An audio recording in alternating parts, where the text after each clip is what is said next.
السلام عليكم ورحمة الله وبركاته. معكم الدكتور عبد الوهاب رأفت، أستاذ جراحة الأورام بالمعهد القومي للأورام جامعة القاهرة. استكمالا عن حلقات التوعية اللي بنقولها عن الأورام على قناتنا على اليوتيوب، الفيديو النهارده إن شاء الله هنتكلم فيه أو هنجاوب فيه عن بعض الأسئلة المنتشرة ما بين مرضى الأورام الخاصة بالأورام على وسائل التواصل الاجتماعي. من ضمن الأسئلة ديت، هل الجراحة بتنشر الأورام ولا لا؟ الحقيقة يا جماعة السؤال ده بيتسأل بشكل كبير جدا على وسائل التواصل الاجتماعي، وأنا شخصيا في مرضى كتير جدا بيشاركوني هنا في العياده بيبقوا خايفين يعملوا الجراحه عشان المعلومه ديت بتخوفهم جدا، ان هم خايفين ان الورم ينتشر من الجراحه. اولا المعلومه دي خاطئه بنسبه 100%. الجراحه لا تنشر الاورام، بالعكس ده الجراحه تعتبر هي الحل الاول او العلاج الاولي لاكثر من 90% من الاورام.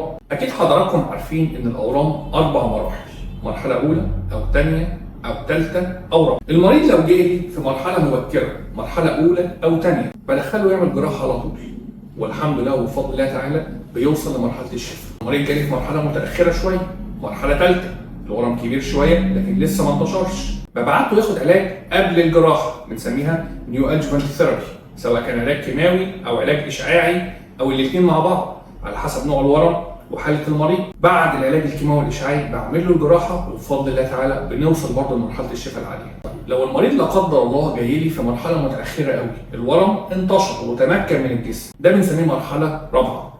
ساعتها المريض ببعته ياخد علاج كيماوي او في بعض الحالات بديله علاج تلطيفي. طيب السؤال هنا، هل الجراحه ليها دور في المرحله الرابعه؟ ايوه، في حاجه اسمها جراحه تلطيفيه زي شق حنجري او انبوبه معويه، بتتعمل لمرضى المرحله الرابعه على حسب حاله كل مريض. يبقى احنا كده لو ركزنا شويه هنلاقي ان الجراحه ليها دور مهم جدا كعلاج شافي للمرحله الاولى والثانيه، والجراحه ليها دور مهم جدا كعلاج شافي في المرحله الثالثه بعد علاج كيماوي او اشعاعي، وكمان الجراحه ليها دور مهم جدا كجراحه تلطيفيه في حالات او في بعض حالات المرحله الرابعه. يبقى كده يا جماعه الجراحه تعتبر عامل مهم جدا وعنصر اساسي في علاج كل مراحل الاورام، وده ينسف الفكره او المعلومه الخاطئه اللي بتقول ان الجراحه بتنشر الاورام. نصيحتي لحضراتكم بلاش نمشي ورا المعلومات الخاطئه اللي موجوده على وسائل التواصل، وبرضه نصيحتي لحضراتكم ان احنا نتعمق شويه في البحث ودايما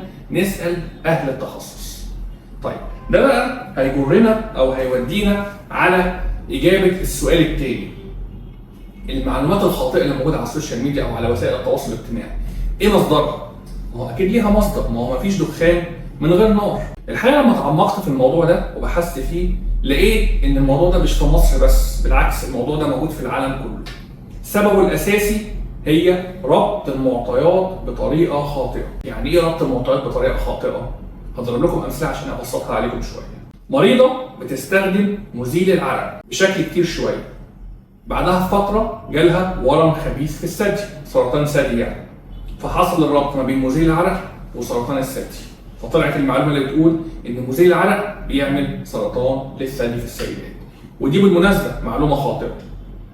مثال تاني، مريض عنده ورم في القولون، عمل جراحه بشكل هايل وشكل سليم 100%، بعدها فتره الورم حصل له ارتجاع وانتشار، فحصل الربط ما بين الجراحه اللي اتعملت وانتشار الورم، فطلعت معلومه ان الجراحه بتنشر الاورام، ودي برضه معلومه خاطئه. بصوا يا جماعه، احنا كدكاتره اورام لما نيجي نقول للمريض معلومه مؤكده طبيا، عشان نقول المعلومه دي لازم يكون اتعمل على المعلومه دي ابحاث علميه على الاف المرضى في اكتر من مركز متخصص في علاج الاورام، وكمان تكون اتناقشت في دوريات علميه متخصصه في الحته دي. وبالمناسبه احنا بنقعد سنين عشان نطلع معلومه واحده نقولها للمريض، لكن المعطيات اللي بتربط حاله او حالتين ده ما يعتبرش سند طبي نستند عليه. مريضه جت تقول لي انا واحده قريبتي بتستخدم مزيل عرق فجالها سرطان في الثدي، هرد عليها واقول لها ان في الاف السيدات بتستخدم نفس مزيل العرق وبشكل اكبر وما جالهمش حاجه. اتمنى ان انا اكون وصلت المعلومه لحضراتكم بشكل وافي، وربنا يتم شفاكم على خير.